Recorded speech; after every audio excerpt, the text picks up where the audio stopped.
vital and therefore more urgent than the problem of human settlements.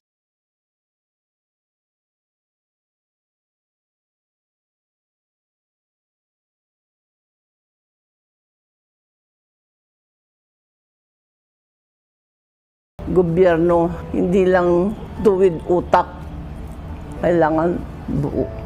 Nung nawala ang nanay ko and I had to fend for myself, doon ko nakita mas malawak ang langit kaysa sa lupa. Kaya mas maraming solusyon kaysa sa problema. Kaya huwag kayong matakot dito sa mundo.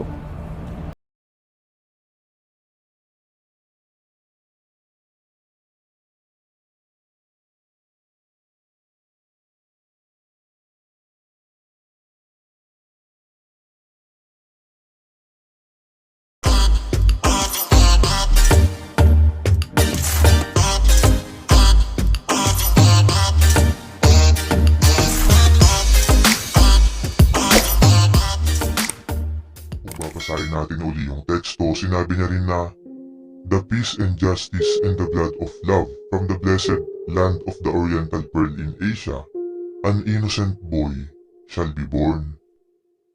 Sinasabi lang dito mga kaibigan, na sa land of the Oriental Pearl in Asia, which is ang ibang tawag sa bansang Pilipinas, ay may ipapanganak na inosenteng bata na maaaring ang tinutukoy na dito ay si former Senator Bongbong Marcos dahil siya ay isinilang noong 1957 dito sa Pilipinas.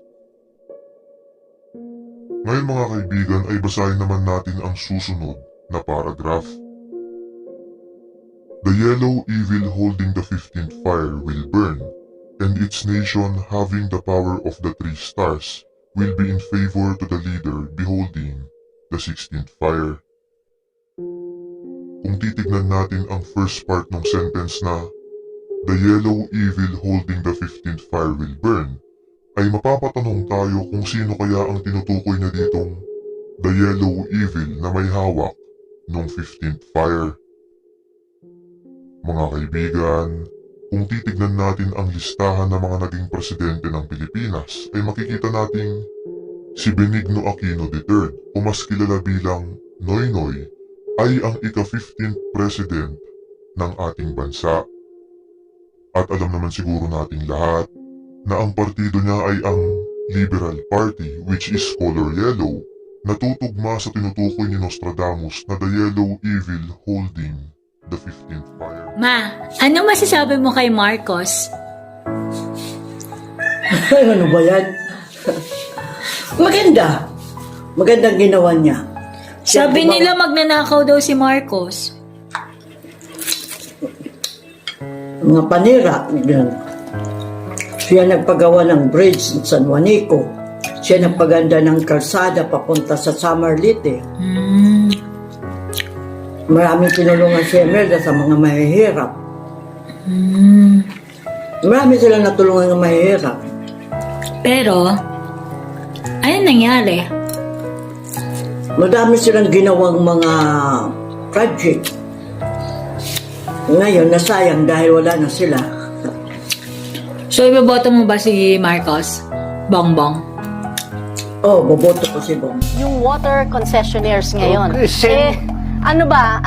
same policy yan. Ang gulat ko nga nung umuwi kami nung 91 na wala na yung nawasa. Dahil that is the National Water and Sewage Authority dati. Pero gobyerno. Dahil kailangan gobyerno ang humahawak yan dahil tubig yan eh. It's a public utility. It's a public utility. Yes. Hindi dapat pinagkikitaan yan. It's the same thing, hindi lamang yung fresh water supply ng tao, kung hindi yung pati yung irrigating water. Pinagbabayan nila yung mga farmer para doon sa tubig. Hindi ko naintindihan kung bakit ganun. Serbisyo ng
news po tayo ngayon dahil opisyal na inendorso ng KBL o Kilusang Bagong Lipunan si Bongbong Marcos bilang Pangulo ng ating bansa at kasama na dito ang pagsuporta ng KBL kay Attorney Larry Gadon bilang senador ngayong 2022 elections. At pakinggan po natin ang pagsiwalat ni Attorney Larry Gadon tungkol sa mga isyung paninira sa pamilyang Marcos na bato sa kanila sa mahabang panahon.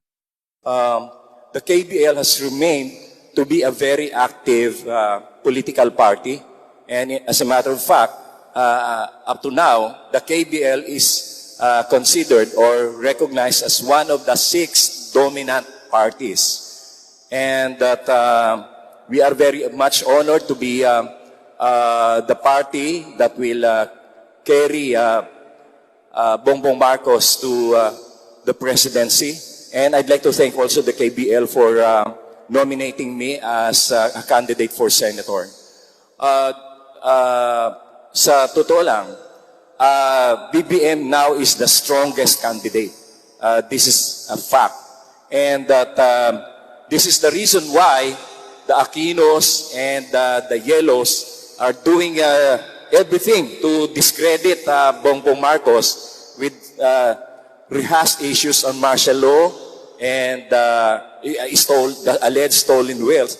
But they haven't realized that the Aquino-appointed, the Aquino-controlled Sandigan Bayan has dismissed all the ill-gotten cases against the Marcoses. Walang kahit isa lumusot, despite the fact that the Sandigan Bayan justices were appointed by the Aquinos, despite the fact that the Sandigan is controlled by the Aquinos, that dismiss lahat ng kaso. Ibinasura ng Sandigan Bayan ang mahigit 3 dekada ng kaso kaugnay sa ill-gotten wealth ng pamilya Marcos dahil sa kakulangan daw ng ebidensya. Sa desisyon ng Sandigan Bayan 4th Division, ibinasura nito ang civil case number 0011 na isinampa noong July 22, 1987 ng Presidential Commission on Good Government o PCGG laban kina dating Pangulong Ferdinand Marcos, dating First Lady Imelda Marcos, at mga negosyante sina Ricardo Silverio Sr. at Pablo Carlos Jr. Ayon sa Sandigan Bayan, bigo ang PCGG na magpresenta ng sapat na ebidensyang magpapatunay na nakakuha ng mga kickback at komisyon ang mga Marcos kapalit ng mga kontratang ibinigay umano nila kina Silverio at Carlos na inakusahang cronies na mag-asawa. Sabi rin ng korte, walang ebidensya na ill-gotten o iligal na nakuha ang kinukustyong mga ari-arian at yaman ni na Marcos, Silverio at Carlos. Kuminsan na etos dito sa mga forum na ganito, nasasabi, the Marcoses are accused of revisionism. Revisionism, pinapalitan lang namin ang kwento ng kasaysayan. Who is doing the revisionism? Linagay nila sa libro ng textbook ng mga bata na ganito na ang mga Marcos, ganitong ninakaw, ganito ang ginawa. Ngayon, lumalabas sa korte, hindi totoo lahat ng sinabi ninyo. Dahil hindi nyo na ipakita. I can call anyone a murderer. I can call anyone a thief. But I have to prove it. Kung hindi, salita lang yan. That's just hot air coming out of my mouth. And it turns out, even in their case, it was only propaganda. And meaning, they maintained, pinilit na patagalin para masabi lang, hindi, masasamang tao yan, tignan mo, ang dami nilang kaso. The fact na marami kang kaso, siguro para sa atin, sasabihin, masyadong malabo. Yun ang kanilang intent. Pero lumabas na talagang walang ebidensya. In other words, yung kanilang sinasabi na ninanakaw namin, na ginawa namin, na ganito, hindi lahat totoo. Paano kung nasasabi yun? Yan ang decision ng korte. At there was no evidence. And that was always been our contention. And the reason na tumagal na ganito ay propaganda, pampolitika. Para masabi, hindi, magnanakaw yung mga yan. Tignan mo, marami silang kaso. Well, sa ngayon, wala na kaming kaso. Wala na yung kaso na sinasabi ninyo. This only means that lahat ng sinasabi nilang mga kasinungalingan kay Presidente Marcos at sa pamilya nito ay pawang mga basura. Lahat yan ay propaganda at lahat yan ay kasinungalingan. the unfortunate change that Smartmatic did. Unfortunate, Mr. President? I think I would characterize it as rather more than unfortunate. It is illegal. Yes, Mr. President, and I think COMELEC itself has already castigated Smartmatic for that. Castigating Smartmatic does not remedy the situation. How was it allowed to happen? How was it allowed that the password of the COMELEC was used by a Smartmatic staff operative employee was allowed to use the COMELEC password to make that change without an end bank resolution authorizing such a change? That is a question that, as to this day, we have yet to find an answer. And we join you, Mr. President, in trying to find out Thank the you. answers to these queries. Mr. President, what I would like to ask is that if you are averring that these changes affected the elections, are you also saying that it only affected the vice I presidential do not race? know what happened. Exactly. This is the whole point. We do not know what happened when Marlon Garcia opened the file and changed the so-called ENIAC. What else did he change? Did he change more? Did he change nothing? Did he change my name? Did he change the numbers? What did he do? What else did he do? And after he had done whatever it is he had to do, what else did anyone ask this since the file was then open? What else did anyone go in and change afterwards? And after the file was locked open, that was by putting the first hash code after the second hash code, thereby essentially locking it open. Who else went into that file and made alterations? We don't know. That is the whole point of what we are trying to talk about.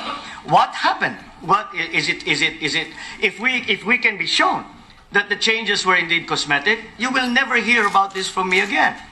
But Mr. President. we still have to determine whether or not anything else was changed, what changes were made, who made them, and under whose authority. And more importantly, Mr. President, who should be penalized for that? I think you will agree with me on that, no, if I'm not mistaken. Well, I'm sure that is part of the question, but I think more to the point is we need to find out exactly what happened. We have to be sure that the conduct of the elections were in fact fair and honest and transparent. That is to this point not the case, simply because we have not received any answers from COMELEC on the questions that we have raised to them. And we also have not received any authorization to inspect the servers and the logs as we have asked the COMELEC. Mr. President, just a final question. Mr. President, kung kayo na po mismo nagsabi na hindi ho natin alam kung meron ngang nangyari, hindi ho ba premature na sabihin na may pandarayang nangyayari? Kayo na po mismo nagsabi, hindi natin alam kung ano yung nangyari. Wala pa akong sinasabi na may pandarayang nangyari sa pagpalit ng server. Ang sinasabi kong pandaraya ang yung mga picture, yung mga video na nakita natin na sa ibang lugar hindi pinabayaan maboto. Meron akong mga video na siguro nakita na naman ng lahat ng tao, mga bago mag-rally na nagbibigayan ng pera, ng vote buying, etc. etc. Lahat yan. Pandaraya lahat yan. Kaya maliwanag dahil meron nga kaming ebidensya na may pandaraya. Ngayon, kung yung pandarayang yan ay doon lamang sa vote buying, doon lamang sa intimidation, doon lamang sa hindi pinayagan bumoto ang ibang botante, kung hindi, doon pati sa transparency server, doon pa rin sa system log, sa audit log, ay ibang usapan niya. Dahil wholesale na yan. Kaya't yan ang aming gustong makita. Kaya't yan ang aming hinahanap at humihingi kami ng authorization galing sa COMELEC na tignan para malaman. Siguro naman ako na mauuna na matutuwa kapag malaman ko na hindi nagka-problema. Tama, Mr. President. Ako na ang unang-unang magsasabi, mas gumanga ang aking loob dahil alam ko na ang nangyari. Ang problema, hindi na ipapaliwanag ng mabuti ng COMELEC at hindi tayo pinababayaan na tignan ng mabuti para iliwanag ng mabuti kung ano ba talaga ang nangyari sa loob ng mga server, sa loob ng ating mga transmission.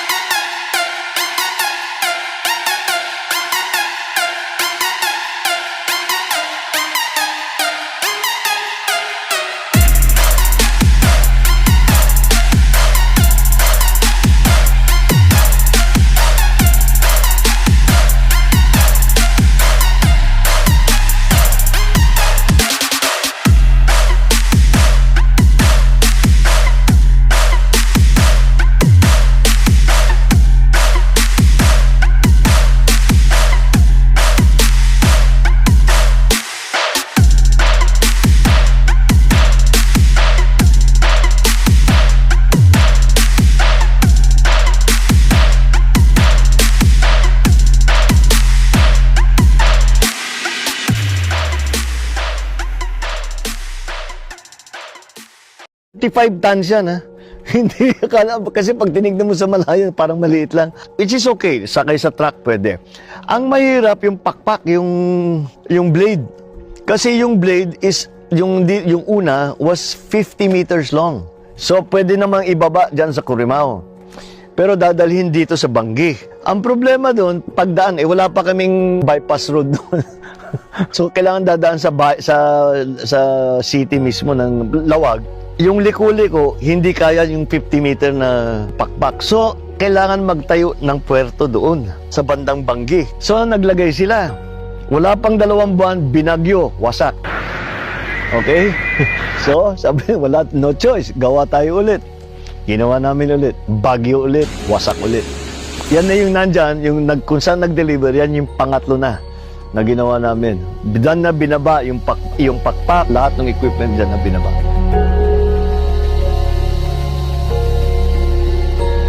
Nung pumunta ako sa Department of Energy at that time, tinanong ko sa kanila, ano bang mga kailangan namin, permit, clearance, etc., etc. Tinignan ako nung kausap ko, sabi, hindi namin alam. Kasi ngayon lang kami gagawa ng windmill.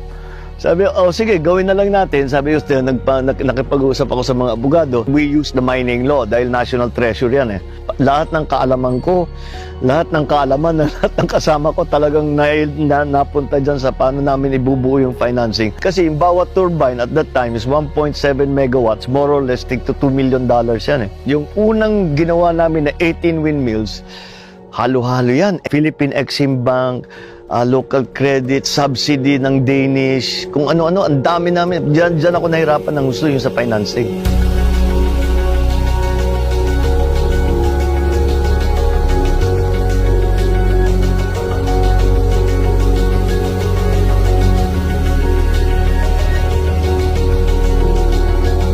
But finally, nabuo namin, and in 2003, the windmills started and went online.